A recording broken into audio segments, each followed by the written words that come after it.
अस्सलाम वालेकुम dear students, welcome to all of you. आज का जो हमारा टॉपिक है वो है movements along a supply curve and shifts in supply curve. There are two types of changes in the supply curve. One changes if we move from one point of the supply curve to the another point on the same supply curve. For example, if we move from lower point to the higher point on the same supply curve, or from higher point to the lower point on the same supply curve. Another change is that is when the supply curve shifts altogether. Supply curve either shifts towards right or towards left due to different reasons, which we are going to study in this lecture. Movements along a supply curve refer to extension or contraction of supply in response to change in own price of the commodity. Other determinants of supply remaining constant. जो movement होता है supply curve में from one point to another point, इसको या तो कहते हैं extension of supply if the supply increases due to the change in own price of the commodity, और अगर supply कम होती है due to the decrease in own price of the commodity तो उसको कहते हैं contraction.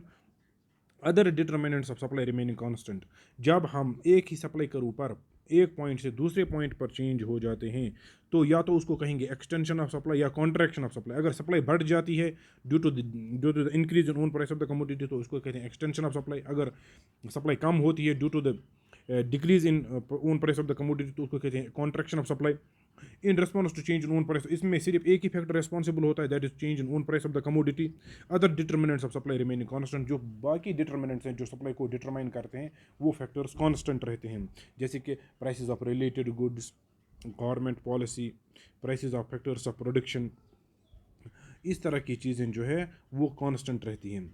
Shifts in supply curve refer to situations of increase और decrease in quantity supplied even own price of the commodity remains constant. Shifts in supply curve, जो shift होता है supply curve में उसको कहते हैं या तो इंक्रीज इन सप्लाई और डिक्रीज इन सप्लाई। इनकी शिफ्ट जो होता है सप्लाई करो में from either from leftwards to the right और from rightwards to the left, इसको कहते हैं इंक्रीज और डिक्रीज इन क्वांटिटी सप्लाइड। अगर कमोडिटी की अपनी प्राइस कांस्टेंट रहती है तो फॉर एग्जांपल कमोडिटी की अपनी प्राइस कांस्टेंट रहती है मगर फैक्टर्स ऑफ प्रोडक्शन जो है उनकी प्राइसेस चेंज हो गई, उनके प्राइसेस डिक्लाइन हो गए तो उसे सप्लाई बढ़ जाएगी, it will lead to the increase in supply. हाँ, अगर हम कहते हैं अपनी प्राइस सेम रहती है, फैक्टर्स ऑफ प्रोडक्शन के प्राइसेस बढ़ जाते हैं तो उसे फिर सप्लाई डिक्रीज हो जाएगी, it will lead to the decrease in supply और leftward shift in the supply करो।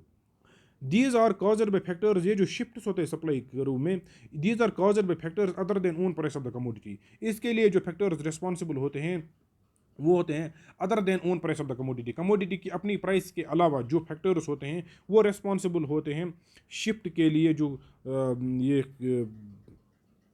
होती है सप्लाई करो जो होती है उसमें जो शिफ्ट्स होते हैं उसके लिए other than own price of the commodity जो दूसरे फैक्टर्स हैं, जैसे कि prices of related goods, prices of factors of production, government policy, business expectation, ये चीज़ें जो होती हैं वो रिस्पॉन्सिबल होते हैं सप्लाई करो में शिफ्ट के लिए। सप्लाई करो में जो शिफ्ट होता है वो दूसरे फैक्टर्स उसके लिए रिस्पॉन्सिबल होते हैं, उनमें कोई चेंज हो जाती है जिनसे फिर सप्लाई करो शिफ्ट हो जाती है।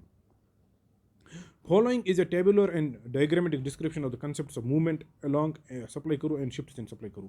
अब हम देखेंगे, ये एक्सप्लेन करेंगे ये जो कंसेप्ट है movement along a supply curve and shifts in supply curve. Movement along a supply curve, extension and contraction of supply. Movement along a supply curve caused by change in own price of the commodity और often studied as. देखो जो movements होते हैं supply curve में from one point to another along the same supply curve, these are studied under two concepts, extension of supply and contraction of supply। increase in quantity supplied of a commodity, जब एक commodity की quantity supplied increase हो जाती है due to rise in its own price. ये तो demand के opposite है। डिमांड में हम पढ़ते थे लॉ ऑफ डिमांड में, जब प्राइस किसी चीज़ की कम हो जाती उसकी डिमांड बढ़ जाती थी, जब प्राइस बढ़ जाती थी तो डिमांड कम हो जाती थी। मगर यहाँ पर हम पढ़ रहे हैं सप्लाई, क्वांटिटी सप्लाइड उस वक्त इंक्रीज हो जाएगी जब उसकी प्राइस बढ़ जाएगी, क्योंकि सप्लायर्स उस वक्त ज़्यादा ये इंड्यूस हो जाएंगे ज़्यादा सेल करने के लिए, क्योंकि उनको अब अपने प्रोडक्ट पर ज़्यादा हाई प्राइसेस यानी ऑफ़र हो रही है या ज़्यादा प्राइसेस उसको मिल रहे हैं। Increase in quantity supplied of a commodity due to rise in its price is called extension of supply. जो एक कमोडिटी की क्वांटिटी सप्लाइड हो जाती है, इंक्रीज हो जाती है due to rise in its own price, इसको कहते हैं extension of supply. And decrease in quantity supply due to fall in its price, और जब डिक्रीज हो जाती है क्वांटिटी सप्लाइड एक कमोडिटी की क्वांटिटी सप्लाई जब डिक्रीज हो जाती है due to fall in its price, इस वजह से कि इसकी अपनी प्राइस गिर गई है, तो इसको कहते हैं कॉन्ट्रैक्शन ऑफ सप्लाई। जैसे कि यहाँ पर आप देख सकते हैं टेबल 4 एंड फिगर 4 में इसको इलस्ट्रेट किया गया है एक्सटेंशन ऑफ सप्लाई, और फिगर 5 एंड टेबल 5 में इलस्ट्रेट किया गया है situation of contraction of supply. देखिए यहाँ पर price of ice cream is ₹1 and quantity supplied is 1। Now the price has increased from 1 to 5. Quantity supplied has increased from 1 to 5. Rise in price has led to the extension of supply. आप यहाँ पर देख सकते हैं extension of supply। देखिए ये जो supply curve है SS, पहली हमारी प्राइस थी ₹1 and quantity supplied was 1 unit of ice cream. Now when the price has increased from 1 to 5, quantity supplied is also increased from 1 to 5. और हम एक ही सप्लाई करू पर मूव हुए हैं from point A to point B. Supply curve shift नहीं हुई है, but we have move from lower point on the supply curve and to the higher point on the same supply curve. Extension of supply shown by movement from point A to point B on the supply curve. More is supplied in response to increase in price of the commodity. Now आप यहाँ पर इसकी construction दी हुई है। When price of ice cream is ₹1, quantity supplied is 1 unit. When price rises to 5, supply extends to 5 units. In figure SS is the supply curve of ice cream. When price is ₹1, supply is 1 unit. इसी तरह से जब price बढ़ जाती है to 5, quantity supplied also increases to 5. इसी तरह से अगर हम इसको वाइस वर्सा या रिवर्सली इसको देखेंगे, if the price initially is ₹5, quantity supplied was 5. Now when the price goes down from 5 to 1, quantity supplied also decreases from 5 to 1. Now this contraction of supply is shown in table number 5. Now the original price is ₹5, quantity supplied is 5. Now the price drops from 5 to 1, quantity supplied also drops from 5 to 1. This can be shown with the help of this figure 5.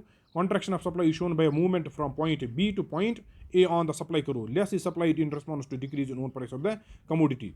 यहाँ पर आप देख सकते हैं कि अब less commodity supply हो रही है at the lower price. Initially हम पॉइंट बी पर थे, ₹5 पर यूनिट प्राइस थी और 5 यूनिट्स हम सेल कर रहे थे आइसक्रीम्स, और प्राइस जब ड्रॉप हुई है फ्रॉम 5 to 1, ये जो क्वांटिटी सप्लाइड है that has also dropped from 5 to 1. Now you can see here a question has been given, why more of a commodity is offered at a higher price. More of a commodity यानी question का मतलब ये है कि क्यों ज़्यादा quantity offer की जाती है हायर प्राइस पे। More of a commodity is offered at higher price because of 2 reasons. Other things remain constant, higher price implies higher profit. अगर बाकी चीज़ें सेम रहती है, जैसे कि हमने कहा कि law of supply will hold only when other factors determining supply remain constant. Other things remaining constant, higher price implies higher profit. Higher price जो है it implies higher profit. Accordingly the producer is induced to produce more and sell more. Increase in output required to increase supply occurs under the law of diminishing returns. Increase in output occurs under the law of diminishing. Increase in output required to increase supply occurs under the law of diminishing returns. It implies increasing marginal cost as output is increased. Accordingly, price must rise if more is to be produced to supply more. हाँ, यहाँ पर हम देख सकते हैं कि increase in output required to increase required increase जो हम कर रहे हैं आउटपुट में, जो ज़रूरी है कि सप्लाई को इंक्रीज करने में, तो उसके लिए हम देखते हैं occurs under the law of diminishing returns. तो मोस्टली इसमें फिर जब प्रोडक्शन हम बढ़ाते हैं, ज़्यादा वेरिएबल फैक्टर्स इस्तेमाल करते हैं, तो उसके लिए फिर ultimately diminishing returns set in हो जाती है. तो it implies increasing marginal cost as output is increase. जब आउटपुट इंक्रीज हो रहा है तो मार्जिनल कॉस्ट भी क्या हो रही है, मार्जिनल कॉस्ट भी इंक्रीज हो रहा है. अकॉर्डिंगली तो फिर उसके लिए ये ज़रूरी है कि प्राइस राइज होना चाहिए if we are to produce और supply more of the output. Shifts in supply curve, increase and decrease in supply. Shifts in supply curve refer to situations of increase or decrease in supply even when own price of the commodity remains constant. Shift जो होता है supply curve में, ये होता है from either rightward shift or leftward shift. उसके लिए factors जो रिस्पॉन्सिबल होते हैं वो होते हैं other than own price of the commodity. Commodity की अपनी प्राइस के अलावा जितने भी फैक्टर्स हैं उनमें अगर कोई चेंज आ जाती है तो उससे सप्लाई करो शिफ्ट हो जाती है। जो कॉन्ट्रैक्शन और एक्सटेंशन ऑफ सप्लाई था उसके लिए सिर्फ और सिर्फ अब कमोडिटी की अपनी प्राइस रिस्पॉन्सिबल होती है, यानी अपनी प्राइस में कोई चेंज आ जाती है जिससे कमोडिटी की डिमांड या तो एक्सटेंड हो जाती है या तो कॉन्ट्रैक्ट हो जाती है। मगर शिफ्ट इन सप्लाई करो जो है इसको कहते हैं इंक्रीज और डिक्रीज इन सप्लाई। इसके लिए जो फैक्टर्स रिस्पॉन्सिबल होते हैं वो होते हैं other than own price of the commodity. Shifts in supply curve are caused by factors other than own price of the commodity. These shifts are often studied as increase in supply. ये जो shifts in supply curve है ये होते हैं because of other factors other than own price of the commodity. These shifts are often studied as, in shifts को study किया जाता है as increase in supply indicated by forward shift in supply curve. इसको indicate किया जाता है by forward shift in supply curve और rightward shift in supply curve. Decrease in supply indicated by backward shift in supply curve. और दूसरा जो concept इसका है that is decrease in supply, it is indicated by backward shift in supply curve. Increase in supply occurs, increase in supply occurs when quantity supplied increases at the existing price of the commodity. Commodity की जो supply increase हो जाती है, increase in supply उस वक्त occur हो जाती है जब एक कमोडिटी की क्वांटिटी सप्लाइड इंक्रीज हो जाती है एग्जिस्टिंग प्राइस पर, उसकी अपनी प्राइस कांस्टेंट रह जाती है मगर फिर भी उसकी क्वांटिटी सप्लाइड इंक्रीज हो जाती है। Diagrammatically it means a forward shift in supply curve और shift in supply curve to the right. Diagrammatically इसको कहते हैं हम forward shift in supply curve और shift in supply curve to the right. On the other hand decrease in supply occurs when quantity supply decreases at the existing price of the commodity. Decrease in supply उस वक्त occur हो जाता है जब commodity की quantity supply decrease हो जाती है अगर उसकी अपनी प्राइस क्या सेम रहती है। Diagrammatically it means a backward shift in supply curve और shift in supply curve to the left. इससे बैकवर्ड शिफ्ट भी कहते हैं हो जाता है इससे सप्लाई करो में, या leftward shift. Both increase and decrease in supply are caused by factors other than own price of the commodity. Increase और डिक्रीज जो सप्लाई में होता है ये हो जाते हैं due to the other factors, due to the change in other factors other than own price of the commodity. Following is a tabular and diagrammatic illustration of the situations of increase and decrease in supply. यहाँ पर आप देख सकते हैं diagrammatic explanation इसकी दी हुई है। यहाँ पर लेफ्ट साइड में आप देख सकते हैं increase and decrease in supply. Increase in supply occurs when more is supplied at the existing price, while decrease in supply occurs when less is supplied at the existing price. While increase in supply causes a forward shift in supply करो, decrease in supply causes a backward shift in supply करो। यहाँ पर आप देख सकते हैं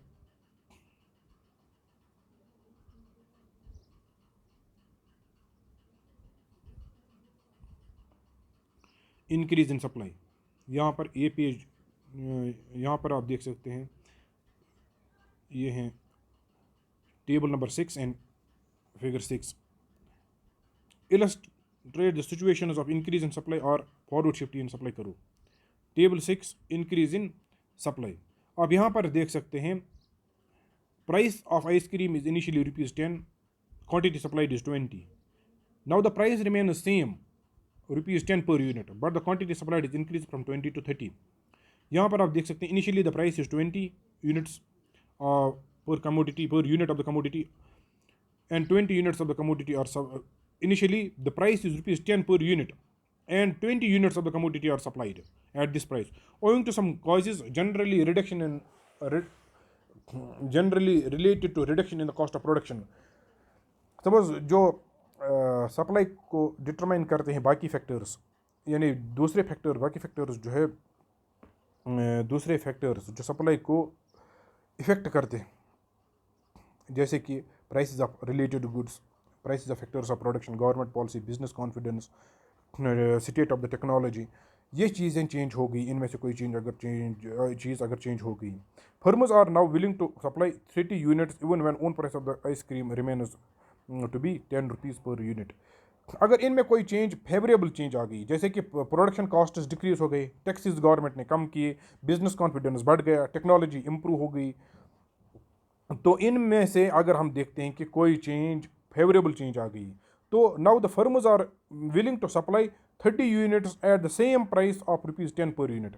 diagrammatically it implies a forward shift in supply curve. तो इससे क्या हो जाएगा, फॉरवर्ड शिफ्ट हो जाएगा सप्लाई करो में। As from S1 to S2 in figure 6, producer tend to shift from point A to point S or to point B on S2. Producers tend to shift from point A on S1 to point B on S2. Now यहाँ पर आप देख सकते हैं initially the price was ₹10, quantity supplied was 20, and producers were supplying 20 units and they were operating at point A on the supply curve S1. Now the other factors have changed favorably, which has led to the supply curve, जिसकी वजह से supply curve जो है shift हुई है from S1 to S2.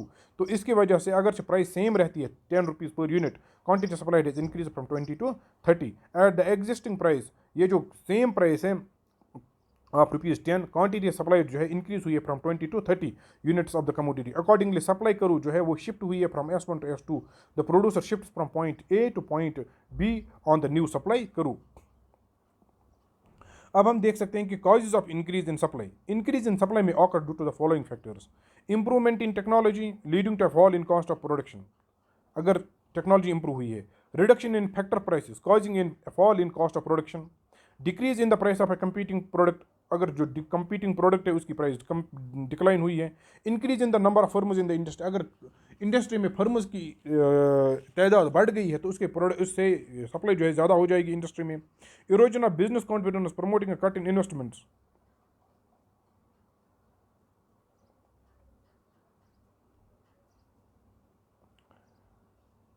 Erosion of business confidence promoting a cut in investments. तो ये point अभी आप रहने दीजिए. ये पॉइंट जो है it should have been increase in business confidence, जिसकी वजह से इन्वेस्टमेंट ज़्यादा हो रहे हैं, सप्लाई ज़्यादा हो जाएगी. तो ये पॉइंट जो है यहाँ पर इट शुड हैव बीन, ये इस तरह से होना चाहिए. बिजनेस कॉन्फिडेंस अगर इंप्रूव हो जाता है, इरोड नहीं होता है इरोड, बल्कि पॉजिटिव बिजनेस एक्सपेक्टेशन से बिजनेस कॉन्फिडेंस है तो उससे इन्वेस्टमेंट जो है बढ़ जाएगी, तो उससे सप्लाई बढ़ जाएगी. Shift in goal of the firm from profit maximization to sales maximization. इसी तरह से अगर फर्म का गोल चेंज हुआ है from profit maximization to sales maximization, तो सेल्स मैक्सिमाइजेशन जब उसका गोल हुआ है तो सेम प्राइस पे वो ज़्यादा बेचेंगे. Decrease in taxation like excise duty और ग्रांट ऑफ सब्सिडी, या गवर्नमेंट कभी कभी डिक्रीज करता है सब्सिडीज़ को, ये टैक्सेस को और सब्सिडीज़ बढ़ाता है, तो उसी पे प्रोडक्शन या सप्लाई ज़्यादा हो जाएगी मार्केट में. Decrease. Now we will study the case of decrease in supply. Now the initial price is ₹10 and the quantity supplied initially was 30 units at this price of ₹10. Now the price remains the same. Quantity supplied has decreased from 30 to 20. It has decreased. Quantity supplied has decreased from 30 to 20.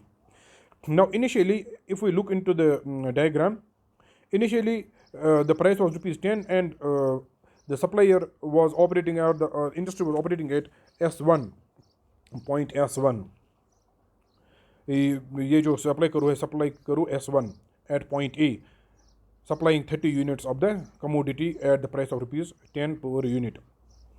Now due to the change in other factors, जैसे कि suppose for example production cost बढ़ गए हैं, business confidence decline हुआ है.